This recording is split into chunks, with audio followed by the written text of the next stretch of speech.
Hey, what's up, guys? Welcome back to the next video. तो this is the 17th part guys and आज के इस video में हम डिस्कस करेंगे इनहेरिटेंस के बारे में।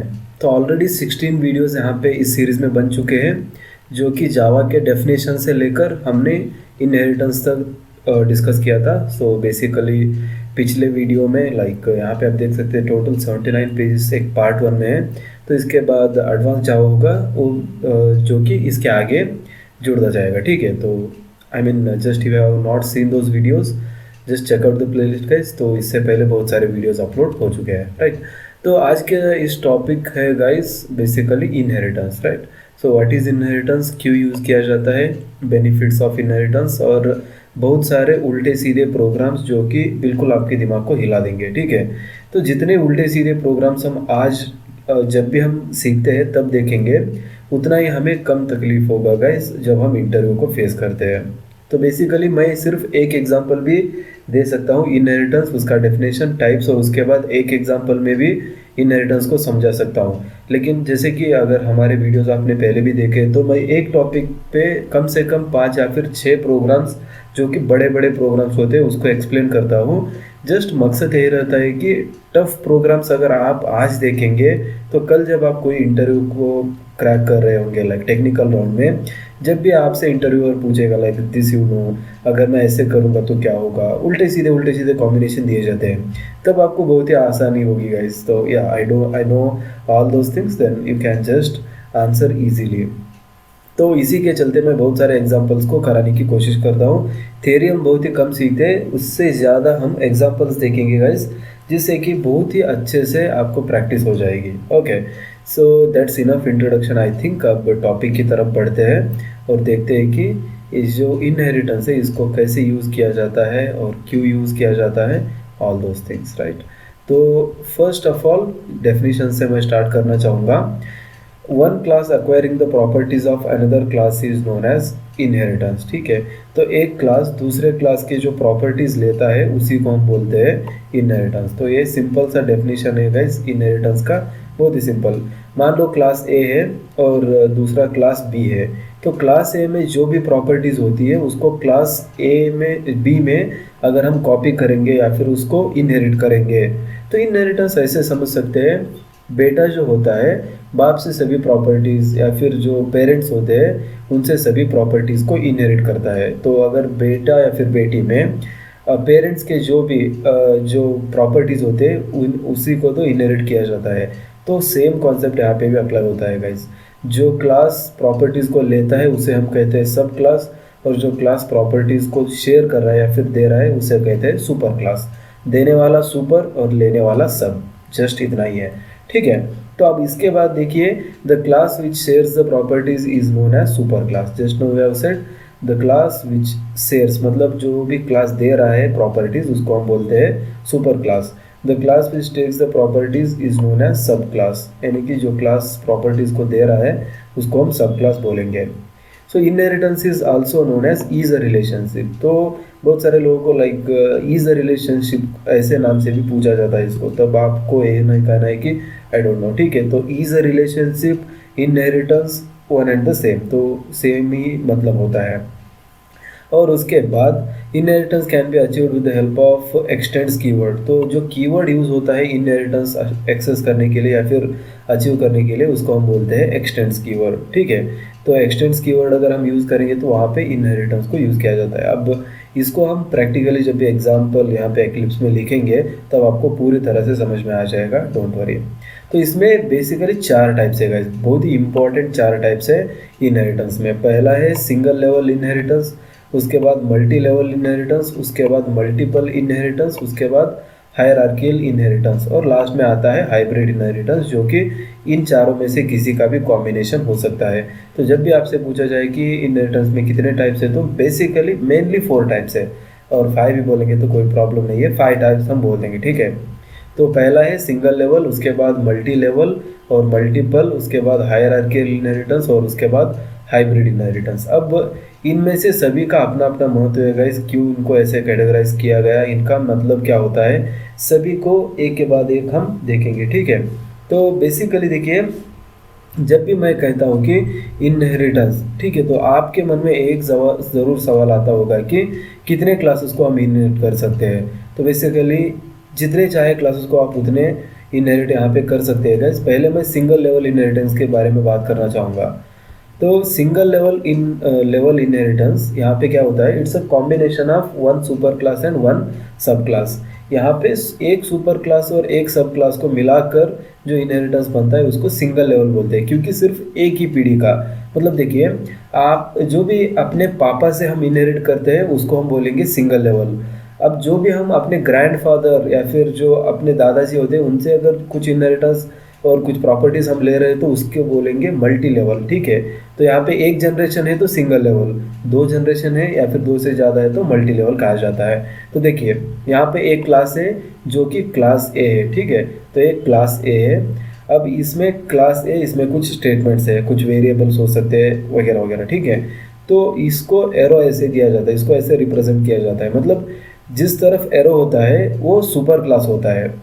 क्लास ए के प्रॉपर्टीज़ को क्लास बी में यहाँ पे इनहेरिट किया जा रहा है। तो क्लास बी क्या हो गया, इसको हम बोलेंगे सब क्लास और इसको हम बोलेंगे सुपर क्लास।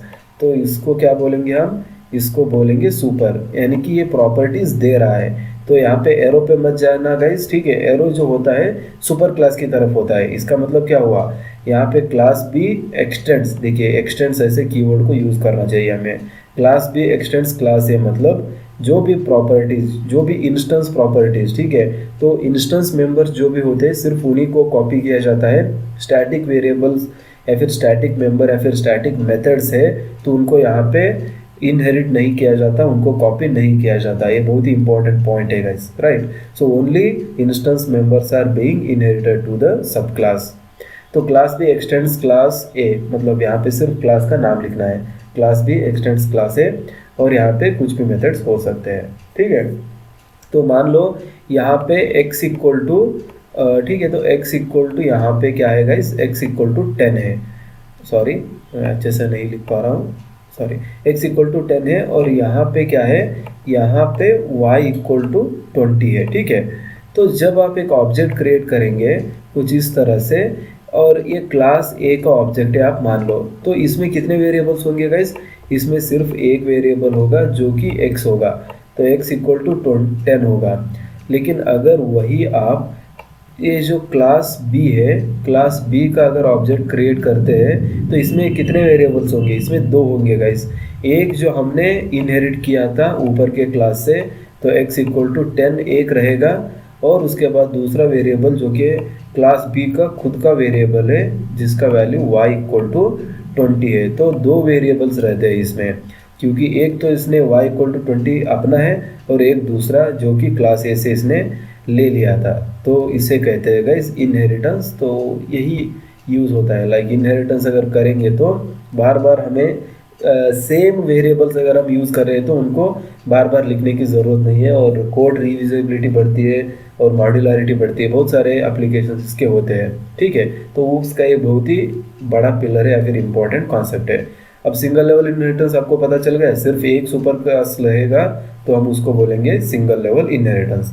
अब सिमिलरली दूसरा कॉन्सेप्ट आता है गाइस मल्टी लेवल इनहेरिटेंस का, जस्ट उसके एक स्टेप आगे है, ठीक है। तो एक स्टेप आगे इन द सेंस क्या है, तो इसको मैं अभी आपको यहाँ पे बताता हूँ, ठीक है। तो इसका जूम इन थोड़ा सा मैंने कम कर दिया। अब देखिए गाइस यहाँ पे multi level inheritance, it's a combination of multiple super classes and multiple सब क्लासेस।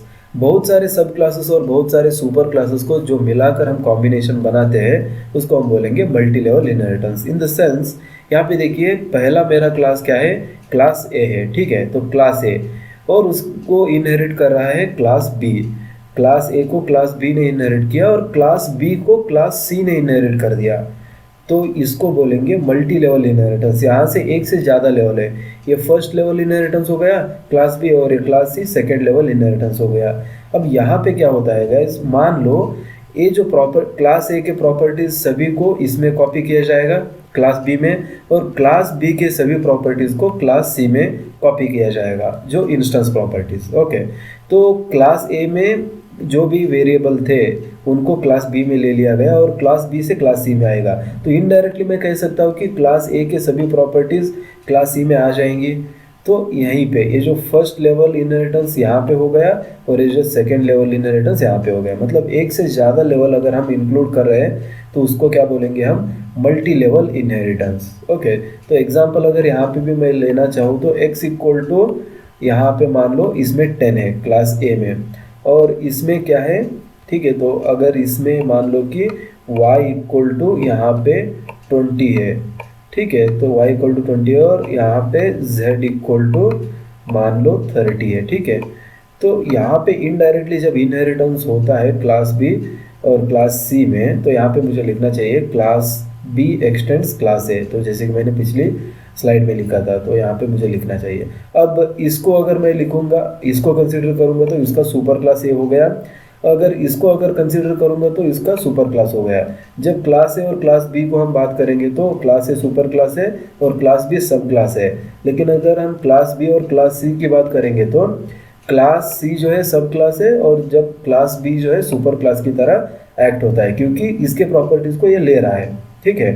तो ये अगर क्लास सी की बात करेंगे तो इसमें तीनों वेरिएबल होंगे गाइस, जेड होगा और उसके बाद वाई होगा। अगर इसकी बात करेंगे तो एक्स वाई होगा और उसके बाद एक्स इक्वल टू 10 भी इसमें कॉपी हो चुका होगा, ठीक है। तो इसको बोलेंगे हम multilevel inheritance. I hope you understood this one. So इन सभी चीज़ों को मैं एक्लिप्स में आपको प्रोग्राम बनाकर दिखाऊंगा गाइस। जस्ट पहले थ्योरी डिस्कस कर लेते हैं, उसके बाद हर एक चीज़ का हम प्रोग्राम लिखेंगे। कंस्ट्रक्टर कैसे चेनिंग, एक कंस्ट्रक्टर चेनिंग करके इंपॉर्टेंट कॉन्सेप्ट है, उसको भी हम समझेंगे। Got it. तो अब नेक्स्ट क्या चीज़ आती है गाइस, यहाँ पे आती है मल्टीपल इनहेरिटेंस।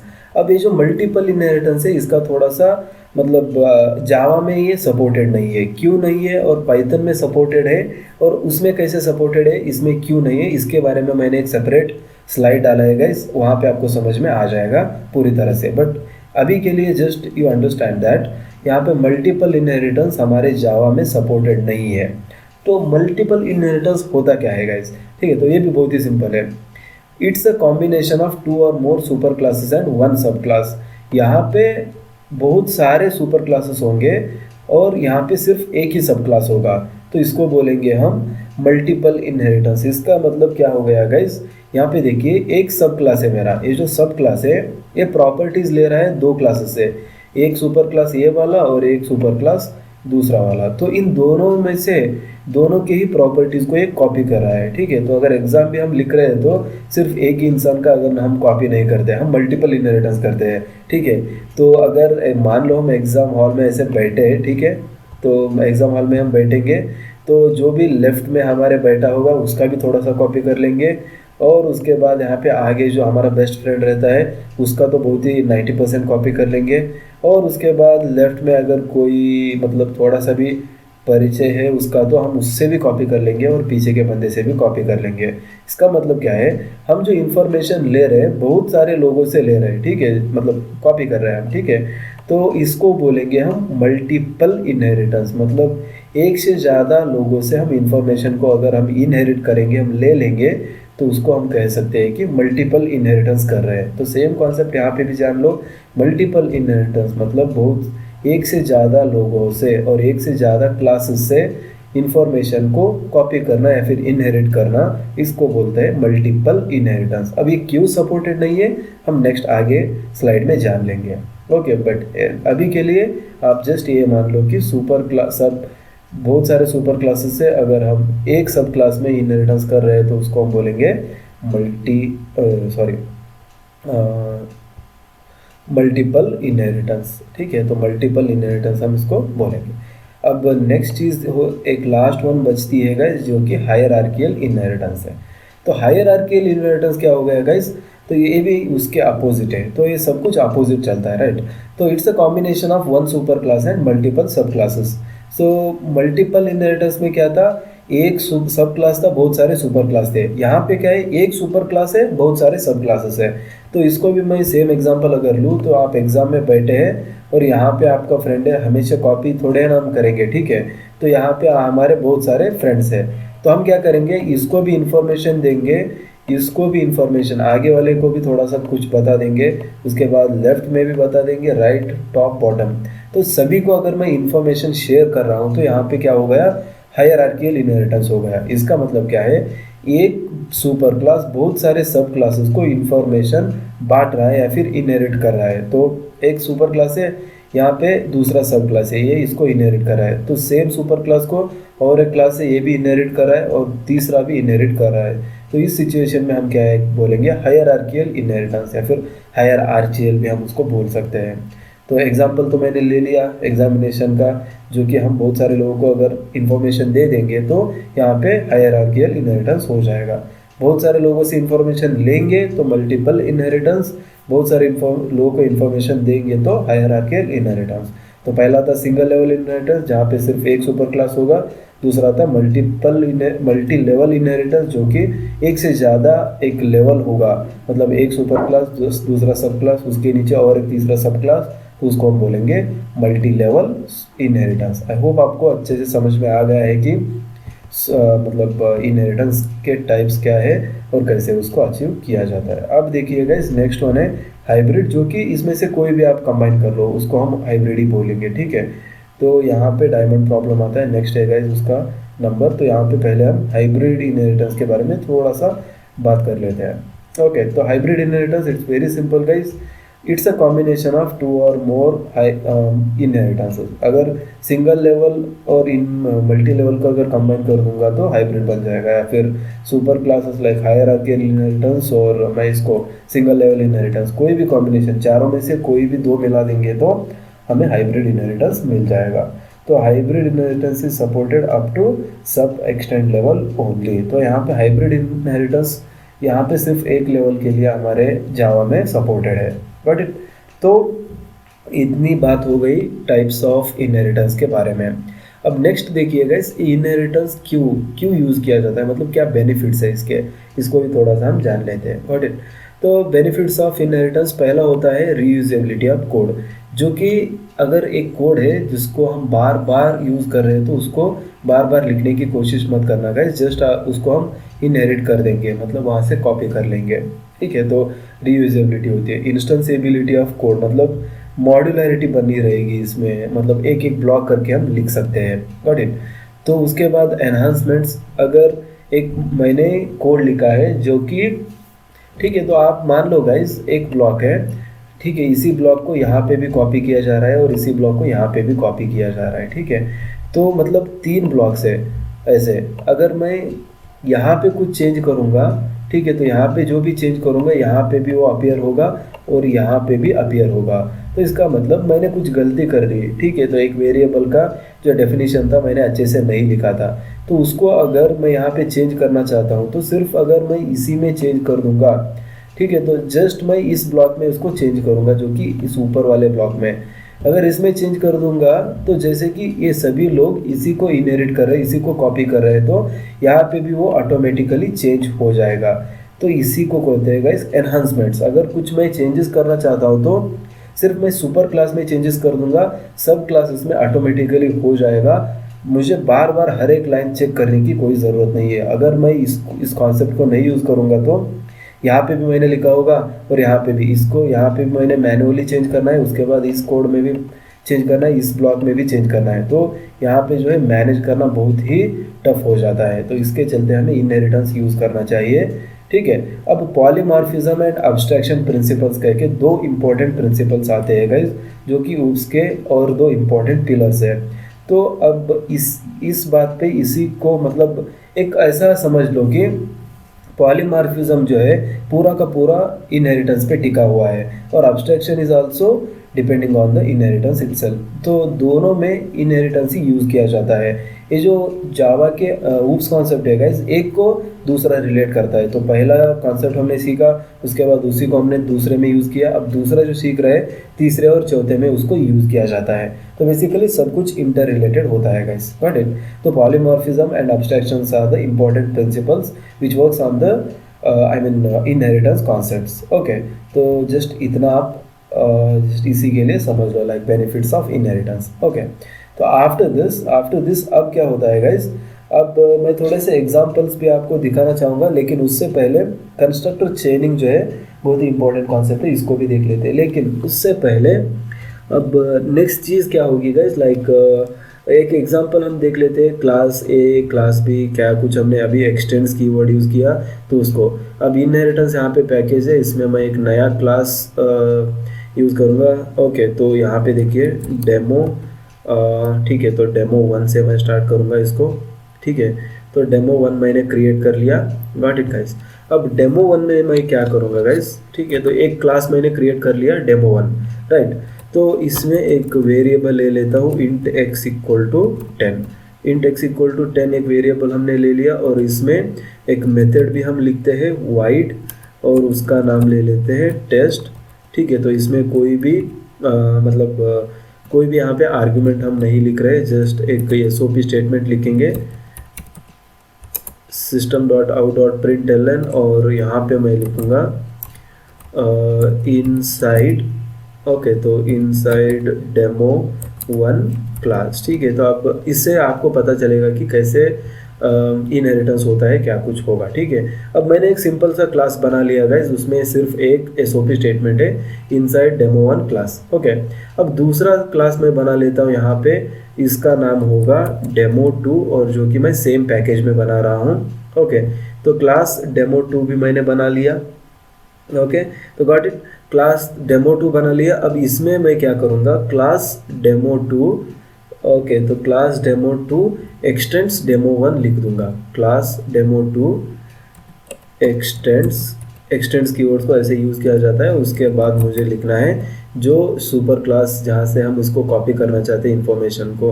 अब देखिए डेमो 1 मैंने लिखा है, इसमें से मैं इंफॉर्मेशन लेने जा रहा हूँ डेमो 2 में, तो क्लास डेमो 1 एक्सटेंड्स डेमो 2, और ये जो यहाँ पे दूसरे प्रोग्राम से इसको मैं यहाँ पे क्लोज कर देता हूँ गाइस। ओके, तो इसको मैंने क्लोज कर दिया, इसको भी सिर्फ हमारे जो काम के आज के प्रोग्राम से इसको रखूँगा, डेमो 1 और डेमो 2। ओके, अब हो गया। इसके बाद देखिए यहाँ पे क्या करूँगा, int y इक्वल टू 25 मान लो, मैं एक दूसरा वेरिएबल ले लेता हूँ, और इसमें मैं क्या करूँगा, void सेम एक डिस्प्ले कर लिए एक मेथड लिखूँगा गाइस, void डिस्प्ले एक मेथड मैंने लिख दिया।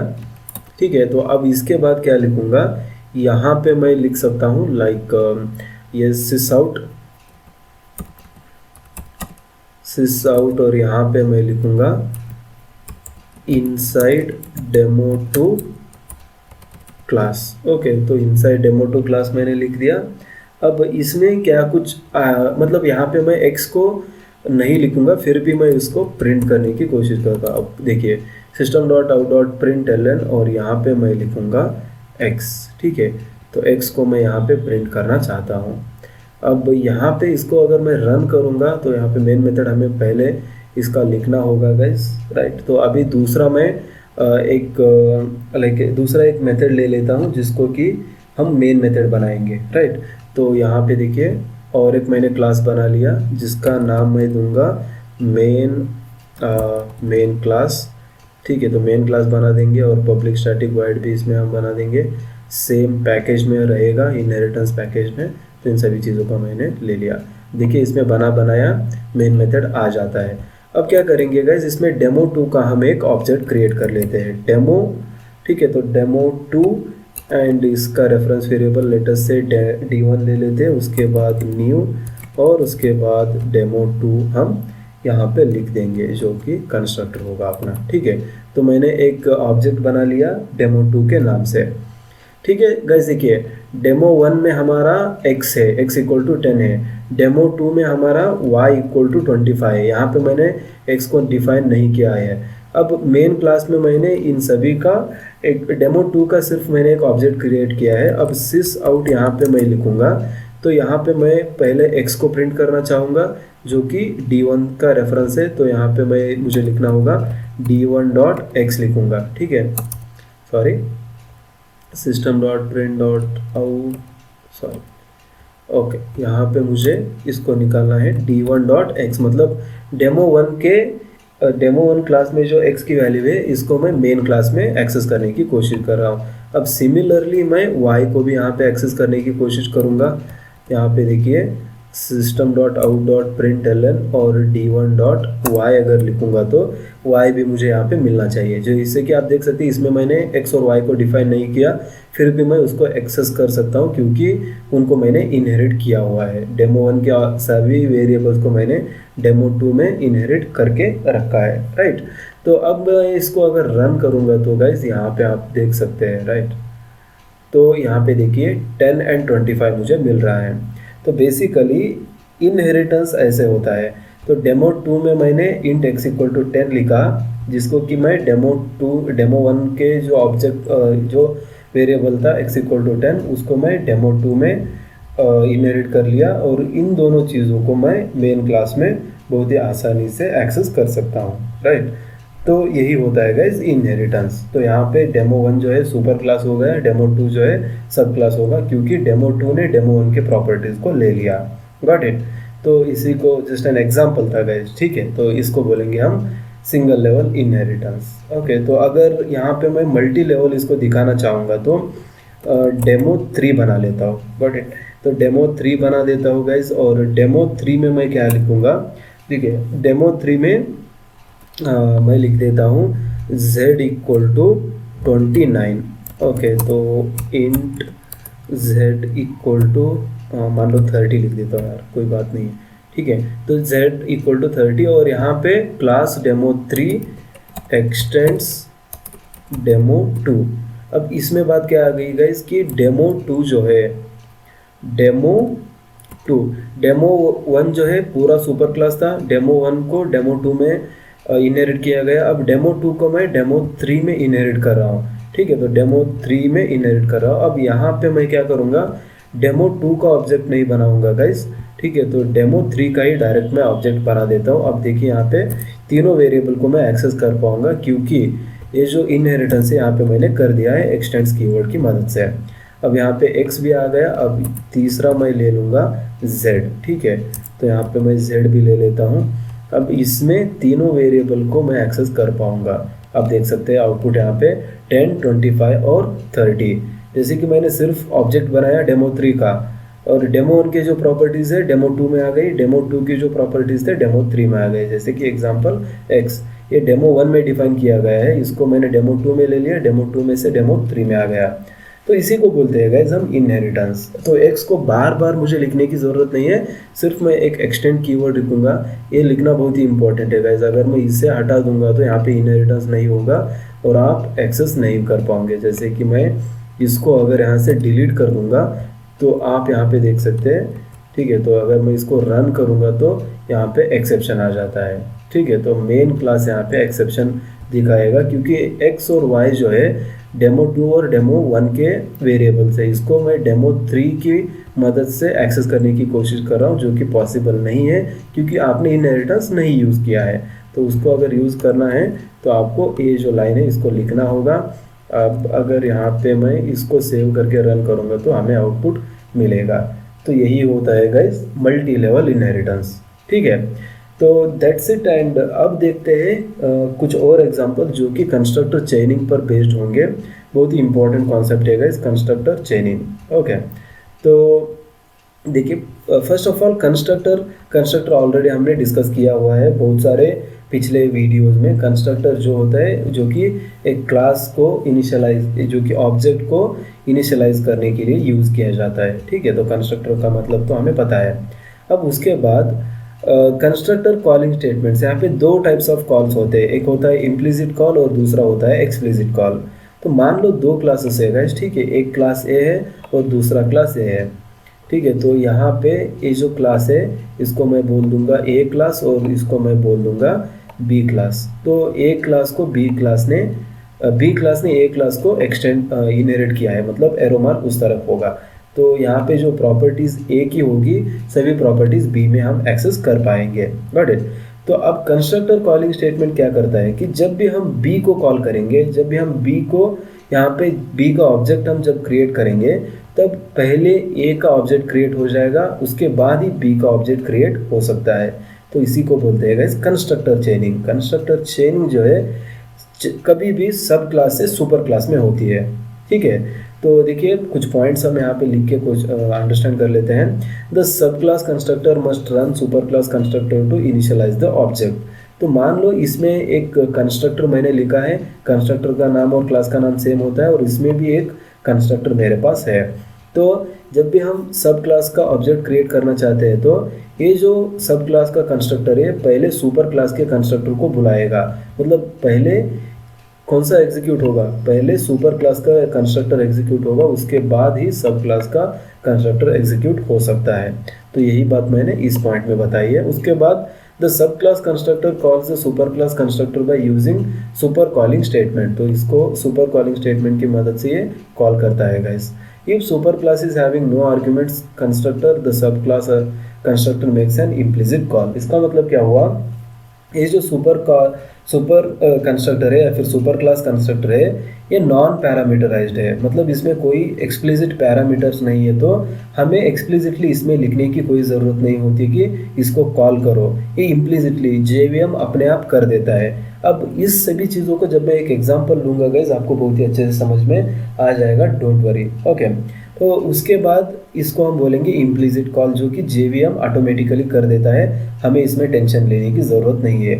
लेकिन अगर सुपर क्लास कंस्ट्रक्टर एक पैरामीटराइज्ड कंस्ट्रक्टर है, मतलब वो कुछ पैरामीटर्स को एक्सेप्ट कर रहा है, तब ऑटोमेटिकली कॉल नहीं होगा, तब हमें एक्सप्लिसिटली करना पड़ता है कॉल को। तो उसको हम बोलेंगे एक्सप्लिसिट कॉलिंग, और यहाँ पे ये लिखा गया है एक्सप्लिसिट कॉलिंग, जिसको कि हम सुपर सब क्लास के कंस्ट्रक्टर से फर्स्ट लाइन में लिखा जाता है। अब इसके कुछ रूल्स है, कैसे उस कॉलिंग को किया जाता है, उसको भी हम थोड़ा सा समझ लेते हैं, ठीक है। तो rules for constructor calling statements. तो पहला रूल क्या कहता है गाइस, इन रूल्स को हमें फॉलो करना पड़ेगा। The constructor calling statement must be first statement in the constructor body. तो जब भी हम सब क्लास में कंस्ट्रक्टर लिख रहे होंगे, तब ये जो कंस्ट्रक्टर कॉलिंग स्टेटमेंट होता है, ये पहला लाइन होना चाहिए।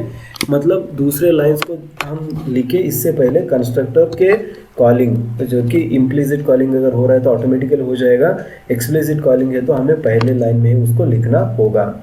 ओके, तो इन सभी चीज़ों का हम जब एग्जांपल देखेंगे पूरा क्लियर हो जाएगा। Don't worry for this moment, just इतना रीड कर लो आप, ठीक है, जस्ट आप इतना समझ लो। In one constructor body only one calling statement is allowed, that is super calling. एक कंस्ट्रक्टर है तो सिर्फ एक ही सुपर कॉलिंग स्टेटमेंट यहाँ पे हो सकता है। मल्टीपल कंस्ट्रक्टर्स को हम यहाँ पे एक सब क्लास से इनिशियलाइज नहीं कर सकते, जो कि हायरार्किकल इनहेरिटेंस और मल्टीपल इनहेरिटेंस जो हम कहते हैं उसको सपोर्ट नहीं किया जाता। रीज़न यही है गाइस कि यहाँ पे एक से ज़्यादा सुपर कॉलिंग अगर सुपर क्लास है तो उनको हम यहाँ पे कंस्ट्रक्टर चेनिंग की मदद से इनिशियलाइज नहीं कर सकते। इसीलिए super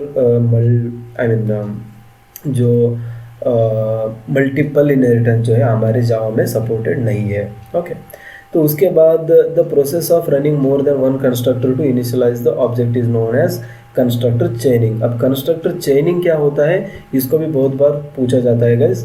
the process of running more than one constructor to initialize the object, जैसे कि मैंने अभी बताया, एक क्लास था और दूसरा क्लास है, ठीक है, तो इसने इसको इनहेरिट कर दिया, ठीक है। तो इसने अगर इनहेरिट किया है तो पहले इसका कंस्ट्रक्टर रन होगा, उसके बाद ही इसका कंस्ट्रक्टर रन होगा, जब भी मैं इसी का ऑब्जेक्ट क्रिएट कर दूंगा जो नीचे वाला है, ठीक है। तो इसको बोलेंगे हम कंस्ट्रक्टर चेनिंग, ठीक है। The constructor chaining can happen from sub class to super class और within the same class. मतलब सब क्लास से सुपर क्लास को कंस्ट्रक्टर चेनिंग हो सकता है। ओके, तो that's it and these are the rules guys, got it. तो अब इसके बाद क्या है, इसके बाद हम थोड़े से एग्जांपल्स देख लेते हैं, और why Java don't support multiple inheritance. उससे पहले मैं थोड़े से एग्जांपल्स आपको यहाँ पे दिखाना चाहूँगा, बहुत ही इंपॉर्टेंट एग्जांपल्स। ओके, तो यहाँ पे हम फिर से एक अपने एक्लिप्स में आ जाते हैं, और यहाँ पे देखिए गाइस, ये जो डेमो 1 क्लास है इसको मैं ऐसे रहने दूंगा। तो int x equal to 10 void system.out.println और रनिंग टेस्ट मेथड, या फिर मैं ऐसे लिख सकता हूँ। पहले देखिए, इसको मैं डिलीट कर दूंगा और यहाँ पे लिखना चाहूँगा रनिंग टेस्ट मेथड। ओके, तो एक क्लास मैंने बना लिया। अब डेमो 2 क्लास में क्या करना चाहूँगा गाइस, डेमो 2 क्लास में मैंने int y equal to 25 already define करके रखा हुआ है, और यहाँ पे डिस्प्ले मेथड को भी मैंने लिखा है। अब इसमें से x को हटा देता हूँ, कुछ और इम्प्लीमेंट करूँगा मैं इसमें। और डिस्प मेथड, और यहाँ पे मैं लिखूँगा रनिंग डिस्प्ले मेथड। तो इसको मैं चेंज करके लिख दूँगा रनिंग डिस्प मेथड। ठीक है, तो रनिंग डिस्प मेथड मैंने लिख दिया। अब नेक्स्ट मेन क्लास में मैं क्या करना चाहूँगा गाइस, और इसको मैं यूज़ नहीं करूँगा मेन क्लास में डेमो 2 का मैं ऑब्जेक्ट बना देता हूँ। Demo 2 D1 equal to new demo, और यहाँ पे भी मुझे इसको 2 करना होगा। ठीक है, तो अब डेमो 3 को मैंने यहाँ पे इंक्लूड नहीं किया है, उसको मैं यूज़ नहीं कर रहा हूँ। ठीक है, तो यहाँ पे देखिए डेमो 1 को मैंने डेमो 2 में यहाँ पे इनहेरिट कर लिया है एक्सटेंड कीवर्ड की मदद से।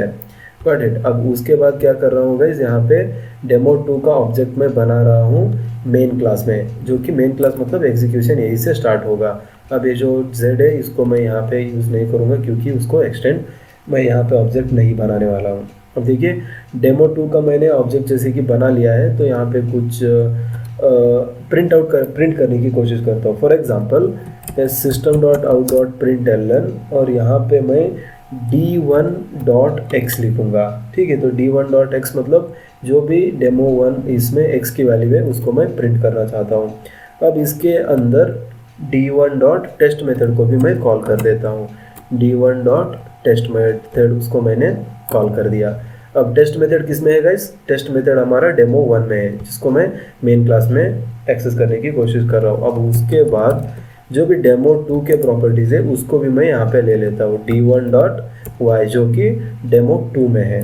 ठीक है, अब उसके बाद डेमो 2 में और एक मेथड था जो कि डिस्प्ले मेथड है, उसको भी मैं यहाँ पे एक्सेस करने की कोशिश करता हूँ। d1.disp अगर लिखूँगा तो यहाँ पे डिस्प्ले मेथड भी हमारा एक्सेस हो जाएगा।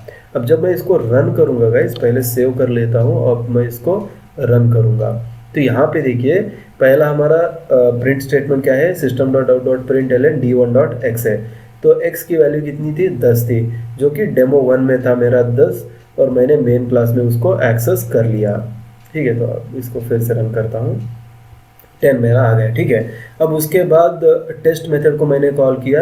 यहाँ पे टेस्ट मेथड में हमने क्या लिखा है, रनिंग टेस्ट मेथड। तो रनिंग टेस्ट मेथड लिखा है, तो यहाँ पे भी आ गया रनिंग टेस्ट मेथड। ओके, तो उसके बाद मेन क्लास में फिर और कौन सी चीज़ थी, y की वैल्यू 25 थी, जो कि हमारे यहाँ पे आ गई, और रनिंग डिस्प मेथड भी हमारा आ गया। तो कुल मिलाकर बात यह है कि गाइस जब भी हम एक क्लास को दूसरे क्लास में इनहेरिट करते हैं, तो उन सभी प्रॉपर्टीज़ को हम यहाँ पे यूज़ कर सकते हैं जिस क्लास में भी हम उसका ऑब्जेक्ट बना रहे हैं।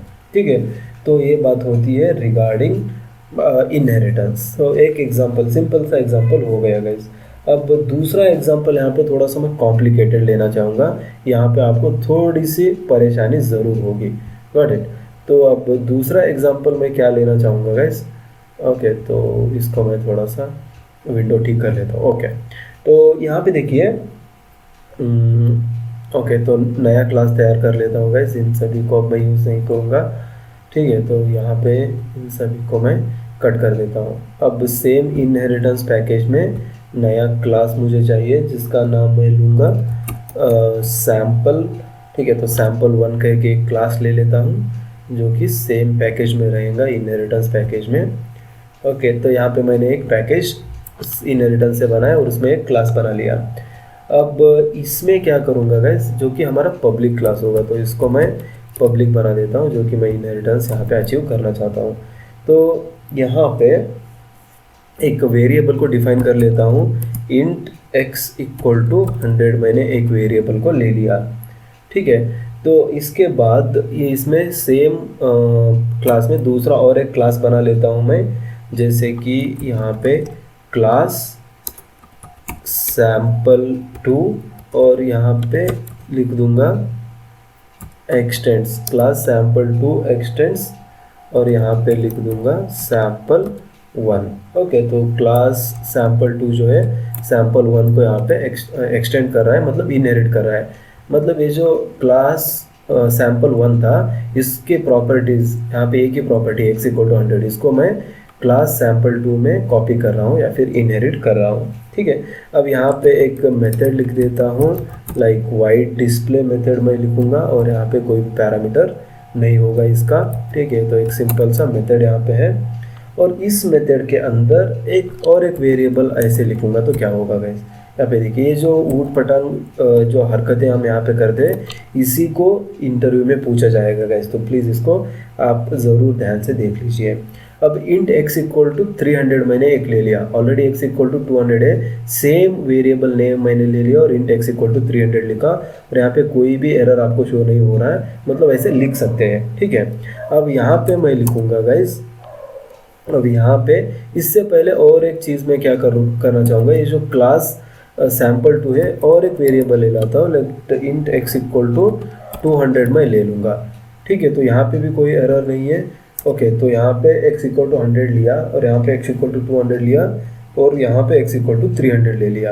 अब यहाँ पे क्या करता हूँ, मैं सभी को प्रिंट करता हूँ system.out.println, और यहाँ पे मैं क्या लिखूँगा, यहाँ पे लिखना चाहूँगा लोकल वेरिएबल वैल्यू और x वैल्यू, ठीक है। तो लोकल वेरिएबल x वैल्यू और यहाँ पे मैं x लिख दूँगा, ठीक है। तो लोकल वेरिएबल जो है इस यहाँ इनमें से किसी को हम लोकल वेरिएबल बोल सकते हैं, ये जो मेथड के अंदर लिखा जाता है हम इसको लोकल वेरिएबल बोलते हैं। तो ये जो है हमारा लोकल वेरिएबल हो गया, ठीक है। तो इसको जैसे ही हम मेथड के अंदर लिखेंगे तो इसका स्कोप सिर्फ इस मेथड के अंदर है, इस मेथड के बाहर मैं इसको एक्सेस नहीं कर पाऊंगा, तो इसको मैं बोलूँगा लोकल वेरिएबल। अब मान लो गाइज मैं यहाँ पे लोकल वेरिएबल को प्रिंट नहीं करना चाहता, सिर्फ मैं x करके प्रिंट कर दूंगा तो ये जो है 300 प्रिंट हो जाएगा। जैसे कि मैं आपको इसको बता भी मतलब ये जो इस मेन क्लास है, यहाँ पे मेन क्लास है गाइज, तो इसमें अगर मैं sample1 का ऑब्जेक्ट क्रिएट करता हूँ तो यहाँ पे आपको पता चल जाएगा, ठीक है। लेकिन फिर उससे पहले मैं और भी स्टेटमेंट्स यहाँ पे लिखना चाहूँगा, तो system.out.println, ठीक है। तो एक हो गया और उसके बाद दूसरा। अब लोकल वेरिएबल को एक्सेस करना है तो ऐसे लिखूंगा, मान लो मैं क्या करना चाहता हूँ, करंट क्लास कौन सा है गाइज, ये जो sample2 है इसको हम बोलेंगे करंट क्लास, जिसमें हम इसको लिख रहे हैं। तो ये करंट क्लास है और ये पूरा पेरेंट क्लास है, मतलब ये जो पूरा पेरेंट क्लास जिसमें हम लिख रहे हैं इसको हम बोलेंगे पेरेंट क्लास। तो यहाँ पे मैं क्या करता हूँ, current class x value CURRENT current class x value is, तो यहाँ पे ऐसे नहीं लिखूंगा गाइज, इसको कैसे लिखूंगा, दिस कीवर्ड्स, जी हाँ दिस कीवर्ड हमने पढ़ा था, तो दिस कीवर्ड अगर लिखूंगा तो ये जो x इक्वल टू 200 है ये यहाँ पे आ जाएगा, क्योंकि ये जो sample2 है ये करंट क्लास है और इसका जो मेंबर वेरिएबल है x इक्वल टू 200 है। दिस मतलब इस क्लास के मेंबर वेरिएबल को ले लो। अब मान लो मैं इसको भी नहीं लेना चाहता, ये जो पूरा सुपर क्लास था उसका वेरिएबल x इक्वल टू 100 अगर मैं इसमें एक्सेस करना चाहता हूँ तो कैसे कर सकता हूँ, जी हाँ हम बिल्कुल कर सकते हैं गाइज। और इसको क्या करूँगा मैं, सुपर क्लास वेरिएबल, तो यहाँ पे मुझे लिखना है सुपर क्लास x वैल्यू, तो यहाँ पे इसको एक स्पेशल कीवर्ड की मदद से हम ले सकते हैं गाइज, उसका नाम है सुपर। अगर सुपर लिखेंगे तो ये क्या करेगा, ये जो सुपर क्लास है x इक्वल टू sample1, इसमें जो वेरिएबल का नाम है x इक्वल टू 100 इसको ले लेगा, सुपर मतलब sample1 और उसमें जाकर x का जो वैल्यू है इसको ले लो। तो कुछ इस तरह से मैं लिखूंगा, ठीक है। अब नेक्स्ट चीज़ क्या करूँगा गाइज, दूसरा एक क्लास बना लेता हूँ, लेट अस से न्यू क्लास में, फिर इसी पैकेज में बनाऊंगा और उसको मैं नाम दे देता हूँ मेन क्लास 2, ठीक है। तो मेन क्लास 2 और इसमें पब्लिक स्टैटिक वॉइड मेन सबको मैं एज इट इज़ रहूँगा। तो मेन क्लास जो है इसको मैं यहाँ पे नहीं यूज़ करूँगा और इसमें जो है मैं ऑब्जेक्ट क्रिएट कर लेता हूँ। पहले तो sample2 और इसका रेफरेंस वेरिएबल लेटेस्ट से s1 ले लेता हूँ, न्यू sample2 और यहाँ पे मैंने इसका एक ऑब्जेक्ट क्रिएट कर लिया, ठीक है। ऑब्जेक्ट क्रिएट करने के बाद s1 डॉट डिस्प्ले मेथड को मैं यहाँ पे कॉल कर देता हूँ, s1 डॉट डिस्प्ले मेथड, ठीक है। तो ये देखिए ये जो डिस्प्ले मेथड है इसको मैं कॉल कर रहा हूँ। अब इसमें क्या कुछ आता है आप खुद ही देख लेना, ठीक है। तो इसके बाद मैं एक्सप्लेनेशन दे दूंगा। अब इसको रन कर देता हूँ गाइस, देखिए क्या कुछ आ रहा है, local variable x value is 300, current class x value is 200 और super class x value is 100। तो इसका मतलब क्या हुआ गाइस कि ये जो पहला लोकल वेरिएबल x वैल्यू जो है ये इसी को एक्सेस कर लेगा, ये जो 300 हमने लिखा था इसी को एक्सेस कर रहा है। उसके बाद अगर इस क्लास का करंट क्लास का वैल्यू चाहता हूँ तो दिस डॉट एक्स लिखूंगा तो 200 को एक्सेस कर लेगा। और सुपर क्लास का अगर वेरिएबल लेना चाहता हूँ तो मुझे क्या लिखना होगा, सुपर डॉट एक्स वेरिएबल। अब यहाँ पे कहीं पे भी अगर इंटरव्यू में आपको पूछा जा सकता है कि मैंने इनहेरिटेंस किया है लेकिन जो करंट क्लास है उसका वेरिएबल मैं नहीं चाहता, मान लो मैं सुपर क्लास का वेरिएबल लेना चाहता हूँ, यहाँ पे कोई मेथड है मेरा, तो मैं कैसे कर सकता हूँ, सुपर कीवर्ड की मदद से आप बिल्कुल कर सकते हैं। सुपर कीवर्ड इसी के लिए बनाया गया है, ठीक है। तो आई होप ये प्रोग्राम आपको बहुत ही अच्छे से समझ में आ चुका है। अब बारी है गाइस कंस्ट्रक्टर चेनिंग के बारे में डिस्कस करने की। जो भी पॉइंट्स मैंने यहाँ पे आपको बताए थे, rules of constructor चेनिंग, implicit call, explicit call, उन सभी चीज़ों को मैं आपके सामने एक के बाद एक अभी डेमो करके दिखा देता हूँ, ठीक है। तो ओके, तो दैट्स इट। एंड अब यहाँ पे सेम इनहेरिटेंस में दूसरा क्लास में बना लेता हूँ, उसका नाम है sample2 बना लिया था, अब sample3 बना देंगे। सेम पैकेज में चाहिए मुझे, तो यहाँ पे मैंने एक sample3 कह के दूसरा क्लास बना लिया, ठीक है। तो यहाँ पे क्या करूँगा गाइस, मैं पहला कंस्ट्रक्टर लिख देता हूँ। यहाँ पे एक कमेंट भी लिख दूंगा, क्रिएटिंग कंस्ट्रक्टर, ठीक है। तो क्रिएटिंग कंस्ट्रक्टर। अब कंस्ट्रक्टर लिखने का क्या रूल है गाइस, इसका नेम जो है क्लास के नेम से मेल खाता रहना चाहिए, और उसके बाद ओपन क्लोज पैरेंथेसिस एक कंस्ट्रक्टर का डेफिनेशन है, ठीक है। तो ऐसे ही लिखा जाता है कंस्ट्रक्टर को। ये जो क्लास नेम होता है वो एग्जैक्टली सेम होता है कंस्ट्रक्टर नेम से, ठीक है। तो sample3 मैंने लिख दिया। अब यहाँ पे क्या करूँगा, sysout system.out.println, और सिंपल सा एक स्टेटमेंट मैं लिखूँगा, रनिंग sample3 कंस्ट्रक्टर। तो sample3 का जो है कंस्ट्रक्टर मैं रन कर रहा हूँ, ऐसा मैंने लिख दिया, ठीक है। तो अब इसके बाद क्या करूँगा गाइस, अब दूसरा और एक मेथड मैं यहाँ पे लिख देता हूँ, ओके, तो जो कि इसको इनहेरिट करेगा। तो जैसे ही ये क्लास ख़त्म होता है, और यहाँ पे मैं लिखूँगा क्लास, और उसके बाद सैम्पल लेटर से 4 ले लेता हूँ, और इसको लिखूँगा एक्सटेंड्स sample3। तो sample4 जो है sample3 को यहाँ पे एक्सटेंड कर रहा है, मतलब इनहेरिट कर रहा है, ठीक है। अब इसका भी मैं एक कंस्ट्रक्टर बना देता हूँ गाइस, कंस्ट्रक्टर, और कंस्ट्रक्टर का नाम क्या होना चाहिए, जैसे कि करेंट क्लास का नाम sample4 है तो इसका भी नाम sample4 होगा। यहाँ पे कोई आर्गुमेंट में नहीं ले रहा हूँ, sample4 एज इट इज़ लिखूँगा। अब यहाँ पे भी एक system.out.println, और यहाँ पे लिखूँगा रनिंग sample4, और यहाँ पे लिखूँगा रनिंग sample4 कंस्ट्रक्टर, ओके। तो इसको भी मैंने बना लिया। अब नेक्स्ट चीज़ मैं क्या करना चाहूँगा, मेन क्लास बनाऊँगा गाइस, ठीक है। तो मेन क्लास बनाऊँगा, और उसमें इन सभी चीज़ों को मैं मतलब एक्सटेंड करने की कोशिश करता हूँ। तो देखिए, मैं एक पब्लिक, ठीक है, तो पब्लिक मेन क्लास ऐसे भी बना सकता हूँ, या फिर मैं जो मेन क्लास यहाँ पे ऑलरेडी बना हुआ है इसमें ही मैं इसका ऑब्जेक्ट क्रिएट करके बना सकता हूँ गाइस। तो देखिए sample3 जो है यहाँ पे सबको एक्सटेंड करा, या फिर जो भी है, तो sample3 का मैं ऑब्जेक्ट बनाकर यहाँ पे आपको दिखा देता हूँ। तो sample3 का ऑब्जेक्ट मैंने बता दिया। तो sample3 का ऑब्जेक्ट मैं जैसे ही बनाता हूँ तो देखिए ये सब कुछ यहाँ पे कैसे ऑटोमेटिकली रन होगा। तो देखिए जस्ट मैंने इसको सेव किया हुआ है, और इसको अगर मैं रन करूँगा तो रनिंग sample3 कंस्ट्रक्टर आपको दिखाई दे रहा है, ठीक है।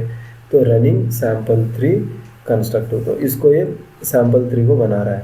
तो अगर sample4 का ही मैं बना दूंगा तो आपको पता चलेगा कि ये जो sample4 का कंस्ट्रक्टर है sample3 के कंस्ट्रक्टर को कैसे ऑटोमेटिकली रन करवाता है। तो देखिए मैंने sample4 का ऑब्जेक्ट यहाँ पे बनाया। अब जब मैं इसको रन करूँगा तो दो कंस्ट्रक्टर आपको दिखेंगे, रनिंग sample3 कंस्ट्रक्टर और रनिंग sample4 कंस्ट्रक्टर, ठीक है।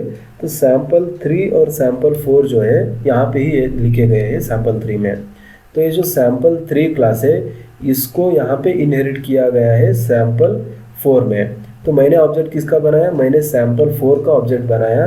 तो इसका मतलब क्या हुआ, जब भी sample4 का ऑब्जेक्ट मैं बनाना चाहता हूँ, जैसे कि यहाँ पे रूल में बताया था कि the sub class constructor must run the super class constructor. तो यहाँ पे क्या हुआ, ये जो सैम्पल 4 है ये सब क्लास है, किसका, सैम्पल 3 का सब क्लास है। तो इसका अगर यहाँ पे कंस्ट्रक्टर हो रहा है या फिर कंस्ट्रक्टर रन हो रहा है तो ये क्या करेगा, ये जो कंस्ट्रक्टर सैम्पल 4 है ये पहले एग्जीक्यूट नहीं होगा, पहले सैम्पल 3 का कंस्ट्रक्टर एग्जीक्यूट होगा। तो इसी के चलते ये जो लाइन है यहाँ पे पहले एग्जीक्यूट हो चुकी है। आप देख सकते हैं running sample 3 constructor, running sample 3 constructor, got it.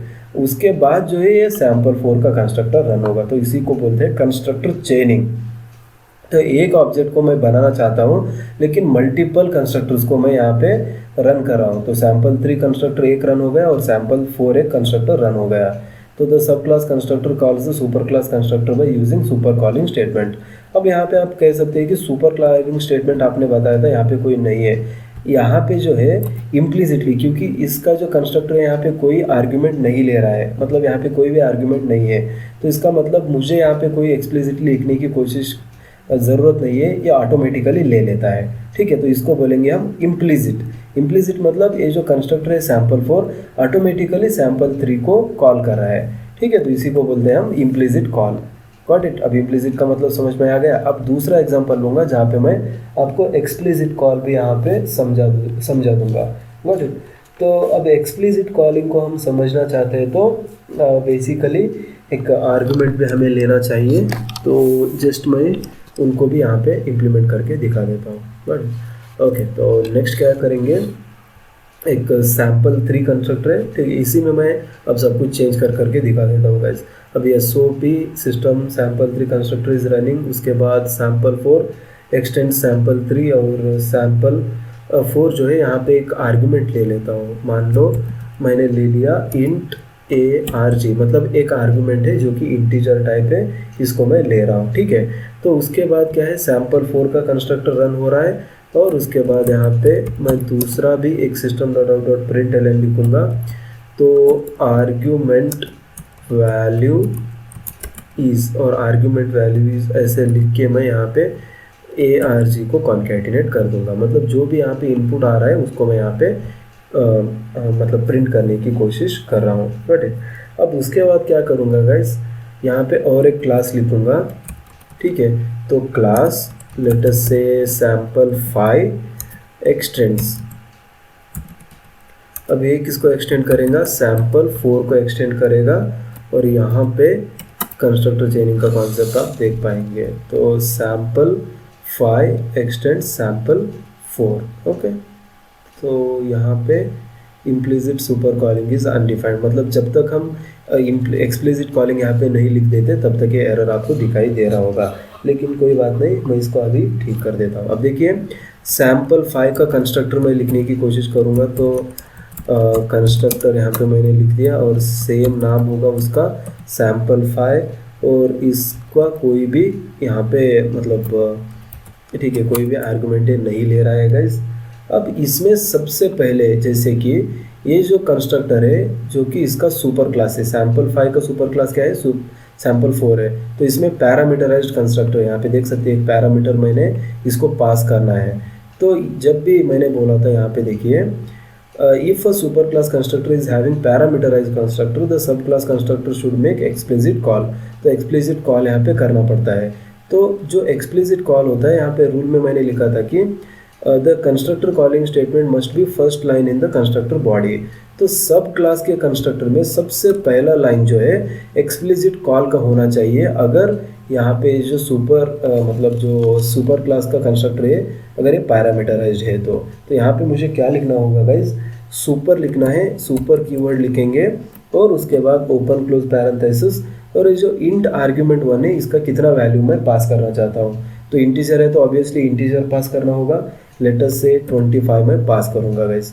तो इंटीजर मैंने यहाँ पे पास किया। अब इसको मैं क्लोज सेमीकोलन से क्लोज कर देता हूँ। अब देख सकते हैं आप एरर भी चला गया है क्योंकि इसी को ये पूछ रहा था कि सुपर कॉलिंग स्टेटमेंट क्या है। तो अब देखिए यहाँ पे अब यहाँ पे देखिए इसको क्या करेंगे, एक्सप्लिसिट सुपर कॉलिंग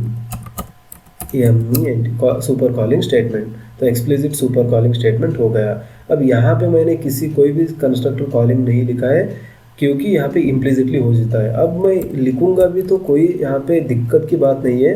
सुपर अगर ऐसे मैं सिर्फ लिख दूंगा तो यहाँ पे कोई दिक्कत की बात नहीं है, ठीक है। तो इम्प्लिसिटली भी हो जाता है क्योंकि इसका जो कंस्ट्रक्टर, इसका जो सुपर क्लास का कंस्ट्रक्टर है, यहाँ पे कोई भी पैरामीटर नहीं, आप देख सकते हैं कोई पैरामीटर नहीं है। तो मुझे यहाँ पे लिखने की ज़रूरत नहीं है, ऑटोमेटिकली JVM कर देता है मेरे लिए, ठीक है।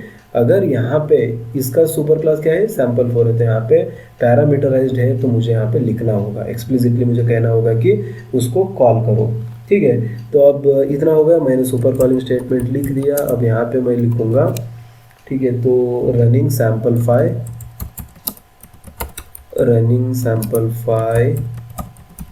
कंस्ट्रक्टर, बट अब इतना मैंने यहाँ पे लिख दिया है, गॉट इट।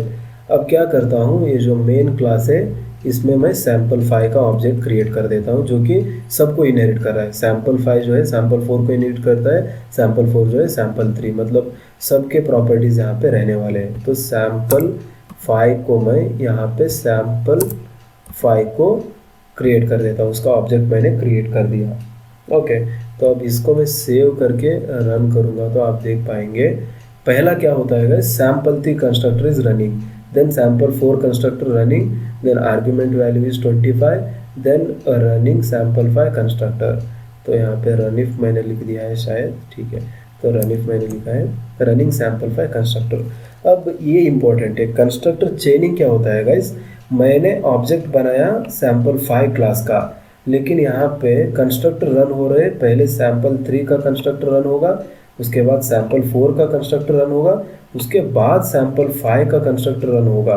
तो इसका मतलब एक ऑब्जेक्ट को इनिशियलाइज करने के लिए मल्टीपल कंस्ट्रक्टर्स को मैं रन कर रहा हूँ। तो सेम चीज़ मैंने यहाँ पे भी लिखी है, कंस्ट्रक्टर कॉलिंग स्टेटमेंट और constructor chaining, the process of running more than one constructor to initialize the object is called as constructor chaining. तो यही बात थी गाइस, ठीक है। तो जब भी हम इनहेरिटेंस करते हैं तब एक क्लास का अगर ऑब्जेक्ट हम क्रिएट कर रहे हैं तो मल्टीपल कंस्ट्रक्टर्स रन होंगे और उनका ऑर्डर देखिएगा, सबसे पहले सुपर क्लास कंस्ट्रक्टर रन होगा, यानी कि रनिंग सैम्पल 3 कंस्ट्रक्टर, पहले ये एग्जीक्यूट होगा।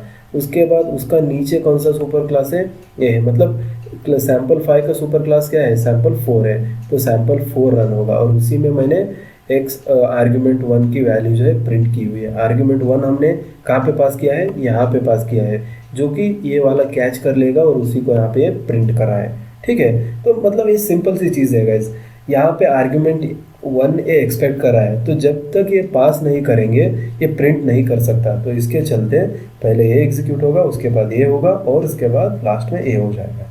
तो this is called as constructor chaining. बहुत ही इंपॉर्टेंट कॉन्सेप्ट है गाइस, आपको पूरे जावा में इसी को यूज़ करना होता है, तो इसको अच्छे से समझ लीजिए।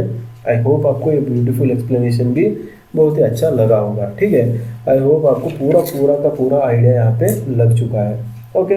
तो नेक्स्ट उसके बाद मैं क्या करता हूँ गाइस, और एक एग्जांपल और एक दो एग्जांपल ले लेता हूँ जिससे कि आपके पूरे जो है डाउट्स यहाँ पे क्लियर हो जाएंगे, ओके। तो यहाँ पे मैं दूसरा एक एग्जांपल लेना चाहूँगा, जैसे कि मान लो एक पर्सन, एम्प्लॉय, उन सब में से एक ले लेता हूँ, बट तो अब सैम्पल 3 सैम्पल 4 इन सबको क्लोज कर देता हूँ गाइस, ठीक है। एक नया क्लास बना लेते हैं हम, ओके। तो सेम इनहेरिटेंस पैकेज में ही करेंगे हम काम सब कुछ, और यहाँ पे इसका नाम दे देता हूँ पर्सन दे देता हूँ, कोई दिक्कत की बात नहीं है।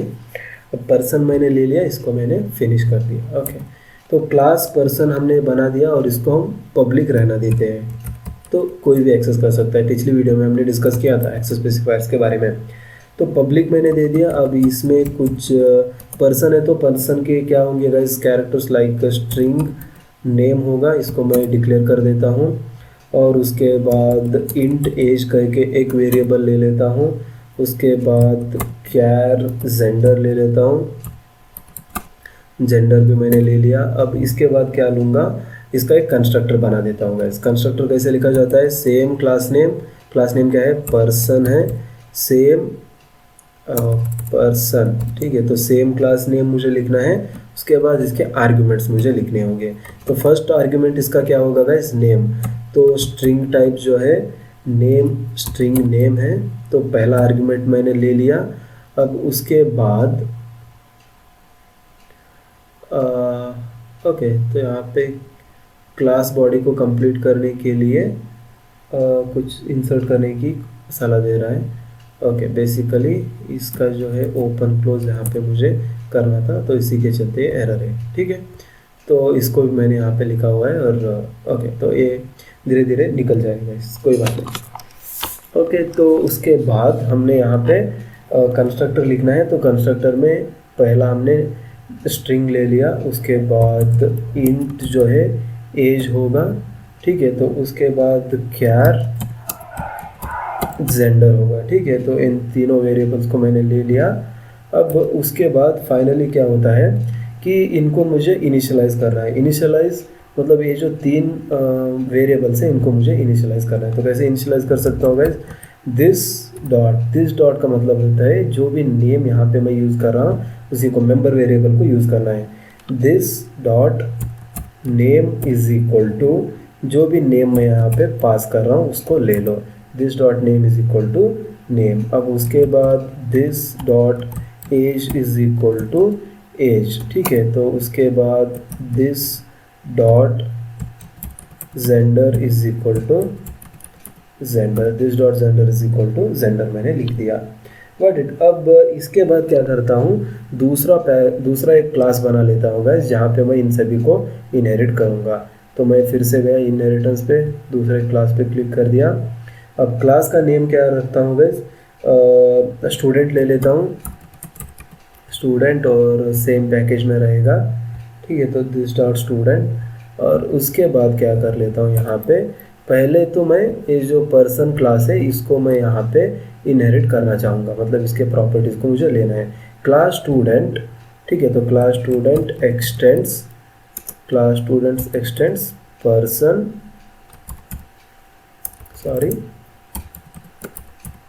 तो पर्सन को मैं यहाँ पे एक्सटेंड कर रहा हूँ। ठीक है, तो क्लास स्टूडेंट एक्सटेंड्स पर्सन, और यहाँ पे मुझे लिखना होगा, और जो स्टूडेंट है उसको कुछ दूसरे पैरामीटर्स होंगे, लाइक जो भी पैरामीटर्स यहाँ पे नेम, एज और जेंडर है इनको मैं फिर से नहीं लिखूंगा।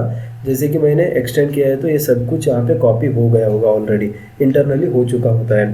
तो अब स्टूडेंट का और क्या होता है गाइज, लाइक यूएसएन होता है, तो यूएसएन में एक स्ट्रिंग में डिक्लेयर कर देता हूँ। उसके बाद डबल टाइप का इसका क्या होगा, एक मार्क्स हो सकता है स्टूडेंट का। ठीक है, तो मार्क्स मैंने ले लिया। अब उसके बाद स्ट्रिंग और कॉलेज का नेम भी इसका हो सकता है। ठीक है, तो अब ये तीनों को मैंने यहाँ पे डिक्लेयर कर दिया। अब इसका कंस्ट्रक्टर लिखता होगा, इस पब्लिक इसका एक्सेस मॉडिफायर होगा, और सेम क्लास नेम मुझे लिखना है, और यहाँ पे कुछ आर्ग्यूमेंट्स को मुझे पास करना होगा। तो सबसे पहले मुझे इसका स्ट्रिंग नेम जो है पास करना है, जो कि मैं ऑलरेडी इन वेरिएबल को, ये जो तीनों वेरिएबल्स हैं यहाँ पे ऑलरेडी प्रेजेंट है, लेकिन हमें दिख नहीं रहा क्योंकि ये इंटरनली कॉपी होता है। स्ट्रिंग नेम हो गया, और उसके बाद क्या होता है गाइस, इंट एज होता है, और उसके बाद कैर जेंडर होता है। ठीक है, इन तीनों को मैंने यहाँ पे लिख दिया। अब उसके बाद ये जो तीन है, दूसरे तीन जो कि मैंने इसमें लिखे थे, इनको भी मुझे पास करना होगा। तो स्ट्रिंग यूएसएन इसको भी मैंने पास किया, और डबल मार्क्स को भी पास कर देता हूँ, एंड सिमिलरली स्ट्रिंग कॉलेज को भी मैं यहाँ पे पास करना चाहूँगा। Okay, I hope you got it. Now यहाँ पे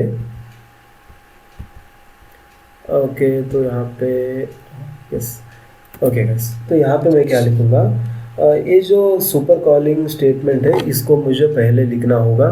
इसमें सबसे पहला लाइन जो है वही होगा गाइस। तो सुपर कॉलिंग स्टेटमेंट को कैसे लिखा जाता है, क्योंकि इसके जो पेरेंट है, पेरेंट क्लास जो पर्सन है, ये जो है पैरामीटराइज्ड कंस्ट्रक्टर है। तो मुझे यहाँ पे एक सुपर कीवर्ड लिखना है, और उसमें कुछ पैरामीटर्स को मुझे पास करना होगा। कौन से पैरामीटर्स को, जो भी यहाँ पे पैरामीटर्स है इनको मुझे पास करना है। तो इनको मैं यही से इनिशियलाइज करूँगा, नेम, एज और जेंडर, इन तीनों को मुझे यहाँ से ही लिखना होगा। तो क्या लिखूँगा गाइस, यहाँ पे नेम दे दूँगा मैं, और उसके बाद एज को पास करूँगा, और उसके बाद जेंडर को पास मैं यहाँ से कर दूँगा। अब इतना होने के बाद इसको मैं टर्मिनेट कर देता हूँ। मेरा सुपर कॉलिंग स्टेटमेंट कंप्लीट हो चुका है। अब इसके बाद ये जो नेम, एज और जेंडर है, इन तीनों को तो मैंने इनिशियलाइज कर दिया सुपर कॉलिंग स्टेटमेंट की मदद से। तो बेसिकली जो भी नेम यहाँ पे मैं इस ऑब्जेक्ट को दूंगा वही यहाँ पे स्टोर हो जाएगा। ओके, तो इन तीनों को इनिशियलाइज कर दिया। अब यूएसएन, मार्क्स और कॉलेज जो कि सिर्फ इसी की प्रॉपर्टीज़ है, इनको तो मुझे यहाँ पे एक्सप्लिसिटली मतलब यहाँ पे इनिशियलाइज करना होगा। तो क्या लिखूंगा गाइज, दिस डॉट, ठीक है, तो दिस डॉट यूएसएन इक्वल टू यूएसएन लिखना है, जिससे कि जो भी यूएसएन है वो सेम हो जाएगा यहाँ पे। और उसके बाद double this dot marks is equal to marks मुझे लिखना है। और उसके बाद this dot college is equal to college मुझे यहाँ पे लिखना होगा। अब इन तीनों को भी मैंने यहाँ पे इनिशियलाइज कर दिया है, ठीक है। अब देखिए मैंने दो कंस्ट्रक्टर यहाँ पे यूज़ किए, एक तो कंस्ट्रक्टर इसका हो गया और दूसरा कंस्ट्रक्टर जो है पर्सन का कंस्ट्रक्टर यहाँ पे एक्सप्लिसिटली मैंने उसको एक कॉलिंग स्टेटमेंट लिखा है क्योंकि वो पैरामीटराइज्ड होने। Got it. अब उसके बाद क्या करता हूँ गाइज, लाइक और एक मैं यहाँ पे दूसरा क्लास बनाना चाहूँगा जो कि इनहेरिट करेगा इन दोनों क्लासेस को। तो सेम, और उसको मैं नाम दे देता हूँ, ठीक है, एम्प्लॉय दे देता हूँ। तो इस एग्जांपल्स को बहुत ही अच्छे से समझ लो गाइस, मैं पूरा इसको टाइम लेकर बना रहा हूँ, ठीक है। तो बड़ा एग्जांपल ले लेते हैं जिससे कि बहुत ही अच्छे से आपको अंडरस्टैंड हो जाएगा। अब उसके बाद एम्प्लॉय का क्या होगा, आईडी होगा। उसके बाद एम्प्लॉय की और प्रॉपर्टीज़ होंगे जैसे कि सैलरी, इसका नेम, जेंडर और जो भी यहाँ पे, इसको भी मैं एक्सटेंड करूँगा गाइस। क्लास एम्प्लॉय एक्सटेंड्स मतलब इनहेरिट करता है किसको, पर्सन को इनहेरिट करेगा। तो पर्सन को ये इनहेरिट कर रहा है, तो पर्सन को ये इनहेरिट करेगा, मतलब जो भी यहाँ पे प्रॉपर्टीज़ है, नेम, एज और जेंडर, ये सब कुछ एम्प्लॉय में ऑलरेडी आ चुकी है, ठीक है। तो उसके बाद और एक्स्ट्रा प्रॉपर्टीज़ क्या है, एम्प्लॉय की आईडी है, एम्प्लॉय की सैलरी है। उसके बाद एम्प्लॉय का क्या होता है, डेजिग्नेशन होता है, ओके, तो डेजिग्नेशन जो कि उसका मतलब कुछ भी हो सकता है, ठीक है। तो उसके बाद क्या कर देता हूँ, अब मैं इसका कंस्ट्रक्टर लिखूंगा जो कि पब्लिक कंस्ट्रक्टर होगा गाइस, और उसका नाम क्या होगा, same as that of the class name. और यहाँ पे क्या लिखूंगा, जो भी नाम है इसको मैं पहले दे देता हूँ स्ट्रिंग नेम, उसके बाद इंट एज, उसके बाद कैर जेंडर, इन तीनों को ले लिया। उसके बाद इंट आईडी, उसके बाद डबल सैलरी मैंने ले ली। उसके बाद क्या आता है गाइस, स्ट्रिंग डेजिग्नेशन, ठीक है। तो इन सभी चीज़ों को मैंने यहाँ पे ले लिया। अब उसके बाद क्या करना होगा, मुझे एक सुपर कॉलिंग स्टेटमेंट यूज़ करना होगा जो कि कॉल करेगा पर्सन के कंस्ट्रक्टर को। तो सुपर, और यहाँ पे क्या होगा, पहली चीज़ मुझे नेम देनी है, मैं नेम को पास करूँगा। उसके बाद मैं एज को पास करूँगा। उसके बाद मैं जेंडर को यहाँ पे पास करूँगा। तो सुपर कॉलिंग स्टेटमेंट मेरा हो गया, यस। तो उसके बाद इस आईडी को भी मुझे this dot ID equal to ID से इनिशियलाइज करना है। और उसके बाद this dot salary equal to salary हमारा हो गया। उसके बाद दिस डॉट डेजिग्नेशन, ठीक है। तो this dot designation equal to designation हमारा हो गया, ठीक है। तो अब इन तीनों को भी मैंने यहाँ पे लिख दिया है। अब कुल मिलाकर 3 क्लासेस मैंने बनाए और सबको मैंने इनहेरिट करके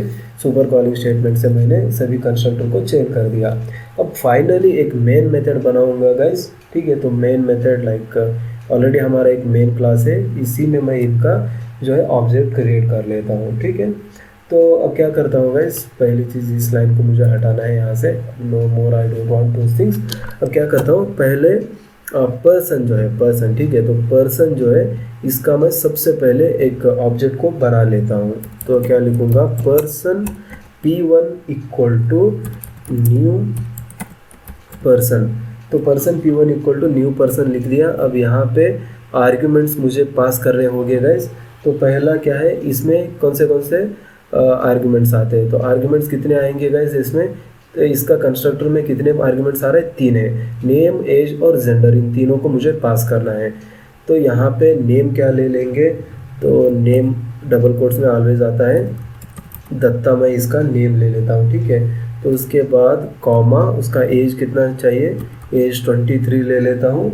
और उसके बाद जेंडर, जिसको कि मैं सिंगल कोट में लिख सकता हूँ, और मैं लेटर से मेल एम पास कर देता हूँ, ठीक है।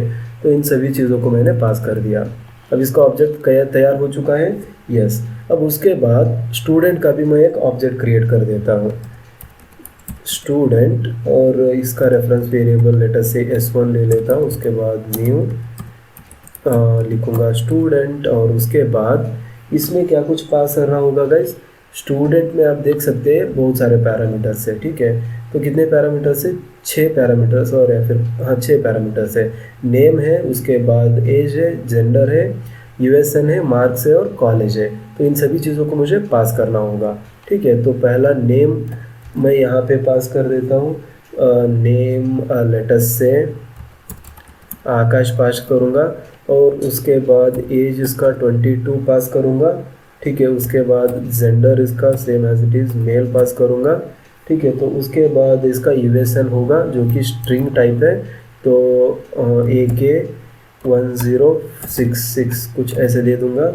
और उसके बाद इसके मार्क्स मैं दे देता हूँ 75.77 लेटर से। और उसके बाद क्या है गाइस, इसका जो है कॉलेज का नेम है। तो कॉलेज का नेम क्या है, कॉलेज लेटस यहाँ पे मैं देख लेता हूँ उसका डेटा टाइप क्या है, ठीक है। तो कॉलेज का नेम जो है स्ट्रिंग डेटा टाइप है। तो स्ट्रिंग डेटा टाइप है तो उसको मुझे डबल कोट में लिखना है। तो मैं ले लेता हूँ KCP, कोई भी कॉलेज का नाम, एक स्ट्रिंग देना है जस्ट, राइट। तो इसको मैंने यहाँ पे फिनिश कर दिया, ओके। अब उसके बाद एम्प्लॉय का भी बना लेता हूँ, एम्प्लॉय, और E1 equal to new employ, और यहाँ पे बहुत सारे पैरामीटर्स इसको भी डिफाइन करने हैं। तो यहाँ पे पांडु इसका नाम ले लेता हूँ, और उसके बाद 25 इसका एज होगा, और इसके बाद जेंडर होगा मेल। तो सबका तो नेम, एज और सब कुछ होगा। और उसके बाद सेपरेट इसको क्या है इस एम्प्लॉय की आईडी है, तो 1022 इसकी आईडी दे देता हूँ। और उसके बाद नेक्स्ट चीज़ क्या है, एम्प्लॉय की आईडी है, उसके बाद सैलरी है गाइस। तो सैलरी मुझे यहाँ पे देनी होगी, और सैलरी आई थिंक डबल में है। तो सैलरी डबल में है तो मुझे सैलरी 2345.55 ये डबल वाली सैलरी दे दी। अब उसके बाद क्या है गाइस, इसका डेजिग्नेशन है। तो डेजिग्नेशन क्या है, डेजिग्नेशन स्ट्रिंग में है, ठीक है। तो स्ट्रिंग में डेजिग्नेशन डिफाइन करना होगा। तो यहाँ पे मतलब सिस्टम इंजीनियर है, ठीक है। तो SE मैं पास कर देता हूँ, ओके। तो इन तीनों चीज़ों को मैंने अभी डिफाइन कर दिया है गाइस, राइट। तो इससे पहले एक SOP स्टेटमेंट लिखता हूँ, ठीक है, सॉरी। तो सिस आउट नहीं, ओके, नो प्रॉब्लम गाइस, इसको हम ऐसे रहने देते हैं। अब इसको मैं रन कर दूंगा।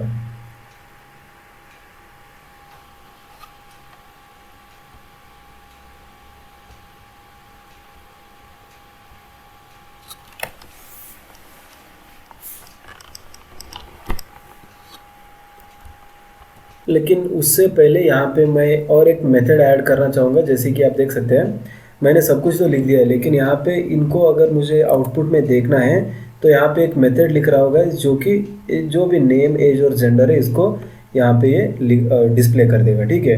तो wide view system dot dot print L name को प्रिंट करो, उसके बाद एज को, और उसके बाद जेंडर को प्रिंट करना है, ठीक है। तो सिमिलरली अगर मैं यहाँ पे देख सकते हैं, अब जब मैं P1 डॉट व्यू को कॉल करूँगा, मतलब P1 ऑब्जेक्ट के व्यू मेथड को अगर कॉल करूँगा, तो आप देख सकते हैं दत्ता 23 एंड मेल। मतलब दत्ता मैंने इसका नेम यहाँ पे पास किया है, उसके बाद 23 इसको पास किया था, उसके बाद मेल किया था, ठीक है। तो अब सिमिलरली स्टूडेंट की इंफॉर्मेशन को अगर मैं देखना चाहता हूँ तो वाइड, और इसका नाम दे देता हूँ डिस्प्ले, ठीक है। तो इसमें कोई पैरामीटर नहीं जाएगा। अब डायरेक्टली मैं लिख सकता हूँ यहाँ पे system.out.println और उसके बाद यहाँ पे सेम चीज़ लूँगा गाइस, नेम मैं पहले इसका यहाँ पे लेना चाहता हूँ और इन सबको कॉपी पेस्ट करना होगा, कंट्रोल सी, और उसके बाद ए जेंडर, उसके बाद ये वाला और उसके बाद ये वाला। तो नेम आ गया, उसके बाद आएगा एज, और उसके बाद जेंडर आएगा, और उसके बाद आएगा यूएसएन, और उसके बाद आएगा मार्क्स, और उसके बाद आ सकता है हमारा कॉलेज। ठीक है, तो इन सभी चीज़ों को मैं यहाँ पे लेना चाहता हूँ। तो यहाँ पे मुझे कॉल करना होगा स्टूडेंट बनाने के बाद s1 डॉट डिस्प्ले मेथड को। तो s1 डॉट डिस्प्ले को मैंने कॉल किया।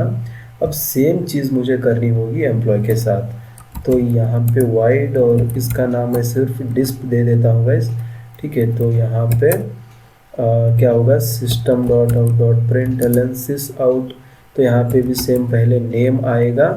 ठीक है, तो नेम आने के बाद मैं सभी चीज़ों को कॉपी पेस्ट कर देता हूँ। तो नेम, ठीक है, तो नेम आ गया, उसके बाद आ जाएगा एज अपना, और उसके बाद जेंडर आ सकता है, उसके बाद एम्प्लॉय की आईडी आएगी, और उसके बाद सैलरी प्रिंट होगी, और फाइनली जो है हम प्रिंट करेंगे डेजिग्नेशन। ठीक है, तो ये वाला एक्स्ट्रा है तो इसको मैं डिलीट कर देता हूँ।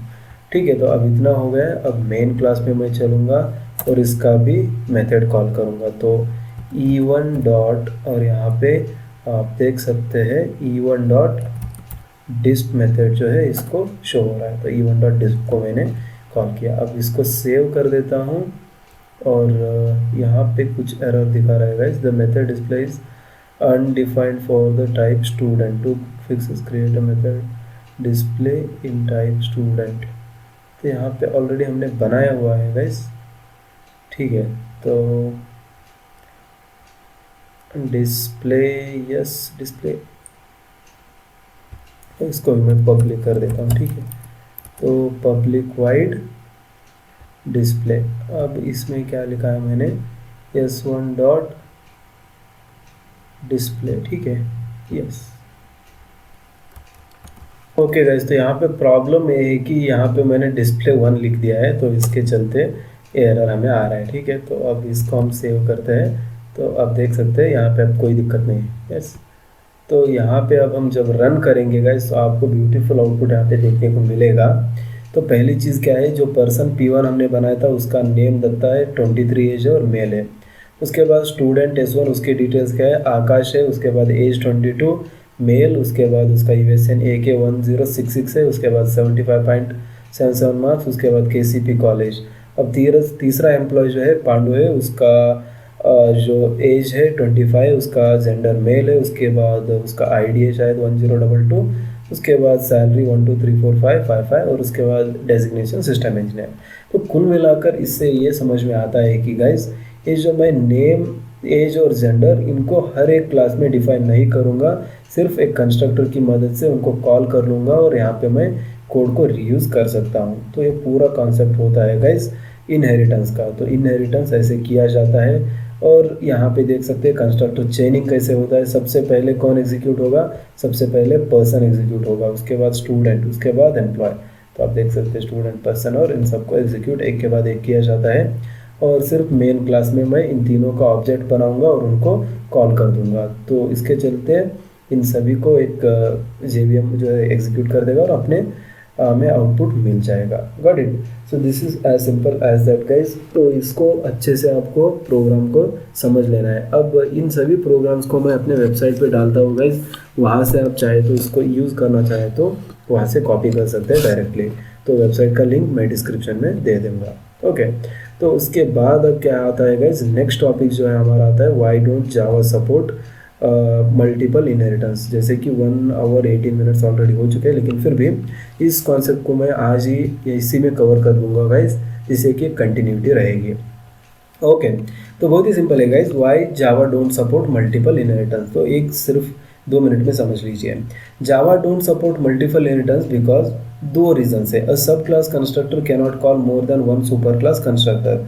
तो तो जैसे कि मैंने इस पॉइंट में बताया था, पिछले पॉइंट में, कि अगर एक सब क्लास है और उसका जो कंस्ट्रक्टर है सिर्फ एक ही सुपर कॉलिंग स्टेटमेंट को लिख सकते हैं, और जो कि पहला लाइन होना चाहिए, ना कि बहुत सारे सुपर कॉलिंग स्टेटमेंट लिख सकते हैं।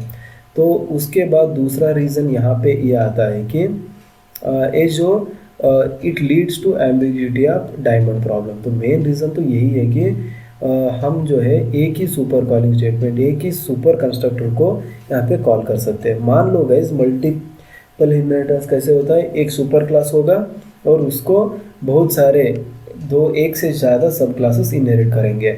मान लो क्लास पी है और उसके अंदर एक वेरिएबल है के इक्वल टू 10, उसको दो क्लासेस इनहेरिट कर रहे हैं, क्लास क्यू और क्लास आर।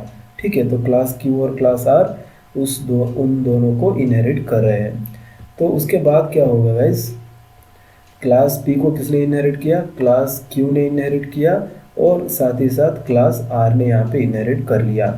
तो k की वैल्यू जो है यहाँ पे 10 थी, उसको यहाँ पे इनहेरिट किया और उसको हमने ओवरराइड कर दिया k इक्वल टू 20 से, और यहाँ पे k इक्वल टू 30 हमने लिख दिया।